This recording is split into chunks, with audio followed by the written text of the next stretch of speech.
બાપા બજરંગદાસ બગદાણા કે જ્યાં ગુરુ આશ્રમની સોશિયલ મીડિયા યુઝરને અપીલ છે કે બગદાણા દાસ બાપાના જે એઆઈથી ફોટો ન બનાવવાની પણ વિનંતી છે તે કરવામાં આવી છે। આ બાબત બજરંગદાસ બાપા આશ્રમના ધ્યાનમાં આવતા એમણે અપીલ કરી છે અને વિનંતીના સ્વરમાં એમણે અપીલ કરી છે। એમણે લખ્યું છે કે ભાઈ સોશિયલ મીડિયાનો આ જમાનો છે અને એઆઈ ટેકનોલોજીનો વધતો ઉપયોગ છે, ત્યારે સંત બજરંગદાસ બાપા જે છે એમના વિશે કાલ્પનિક વાતો અને બનાવટી ચિત્રો જે ફેરવવામાં આવે છે એક અત્યંત ગંભીર બાબત છે, ખૂબ જ શ્રદ્ધાનો વિષય છે। સમગ્ર સૌરાષ્ટ્રમાં બજરંગદાસ બાપા પૂજાય છે એક સંત શિરોમણી તરીકે, એટલે અપીલ કરી છે કે કોઈએ વ્યૂઝ મેળવવા જેવી બાબતને લઈને આ પ્રકારની રીલ ના બનાવી, આ પ્રકારના એઆઈ જનરેટેડ ફોટોઝ ના બનાવવા, એને વાયરલ ન કરવા। તમામ લોકોની આસ્થાનું કેન્દ્ર ગણાતું એવા બાપા બજરંગદાસ બગદાણા કે જ્યાં ગુરુ આશ્રમની સોશિયલ મીડિયા યુઝરને અપીલ છે કે બગદાણા દાસ બાપાના જે એઆઈથી ફોટો ન બનાવવાની પણ વિનંતી છે તે કરવામાં આવી છે। આશ્રમે જાહેર જનતાને એક લેખિત યાદી પણ જાહેર કરી ફોલોઅર્સ વધારવા બાપાના ફોટોનો દુરુપયોગ છે તે કરવામાં આવી રહ્યો છે, તે ન થાય તે માટેની પણ અપીલ કરવામાં આવી છે। એઆઈ ટેકનોલોજીથી બનાવાતા ફોટો સામે પણ આશ્રમે નારાજગી વ્યક્ત કરી બજરંગદાસ બાપાના નામે ભ્રામક પોસ્ટ ન કરવાની પણ અપીલ કરી।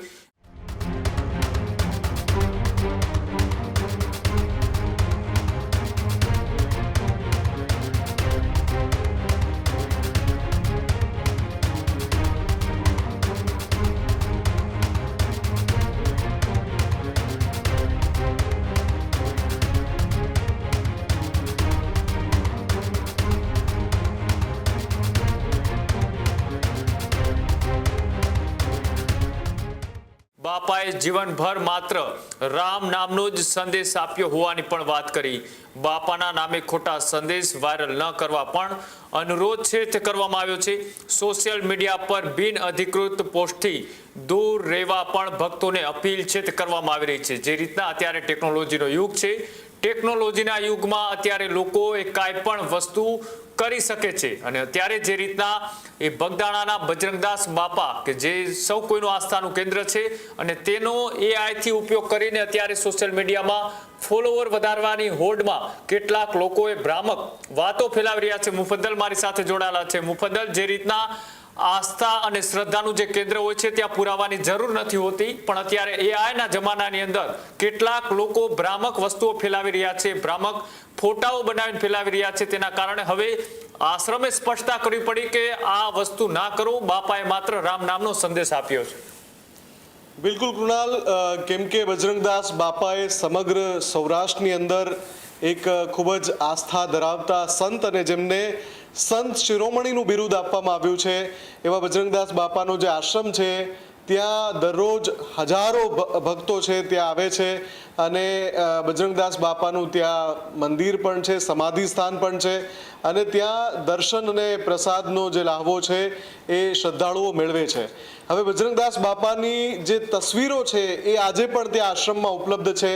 એમની જે ચીજવસ્તુઓ છે એમની સ્મૃતિના ભાગરૂપે ત્યાં રાખવામાં આવી છે એ પણ ત્યાં ઉપલબ્ધ છે। આ બધી ચીજવસ્તુઓના ફોટોઝ લઈને અને જે ત્યાં બજરંગદાસ બાપાની જે પ્રતિમા છે એની તસવીરો લઈને પછી એને એઆઈથી મોડિફાઈ કરીને અથવા તો ડીપ ફેકની રીતે એને રીલમાં તબદીલ કરીને અને એમાંથી વ્યૂઝ મેળવવા માટે ઘણા બધા લોકો સક્રિય છે।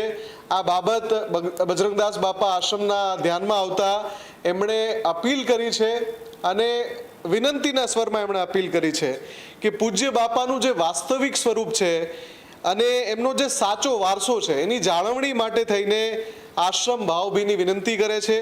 એમણે લખ્યું છે કે ભાઈ સોશિયલ મીડિયાનો આ જમાનો છે અને એઆઈ ટેકનોલોજીનો વધતો ઉપયોગ છે, ત્યારે સંત બજરંગદાસ બાપા જે છે એમના વિશે કાલ્પનિક વાતો અને બનાવટી ચિત્રો જે ફેરવવામાં આવે છે એક અત્યંત ગંભીર બાબત છે અને પૂજ્ય બાપાનું જે સમગ્ર જીવન છે એ પ્રભુ શ્રી રામચંદ્રજી પ્રત્યેની અગાધ શ્રદ્ધા, અખંડ સીતારામ જાપ, સરળતા અને બગદાણા ધામમાં સદાવ્રત જેવી પરમ સેવા ભાવનાઓ પર આધારિત હતું। બગદાણાનો જે આશ્રમ છે ત્યાં સદાવ્રત ચાલે છે અને મેં જેમ કહ્યું એમ ખૂબ જ શ્રદ્ધાનો વિષય છે. સમગ્ર સૌરાષ્ટ્રમાં બજરંગદાસ બાપા પૂજાય છે એક સંત શિરોમણી તરીકે.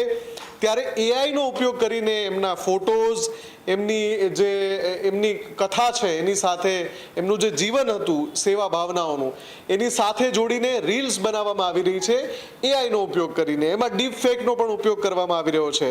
અને એ જે છે એને પૂજ્ય બાપાના વાસ્તવિક અને પવિત્ર સ્વરૂપ સાથે મોટો અન્યાય આશ્રમ છે એ માની રહ્યું છે, આશ્રમ ટ્રસ્ટ માની રહ્યું છે.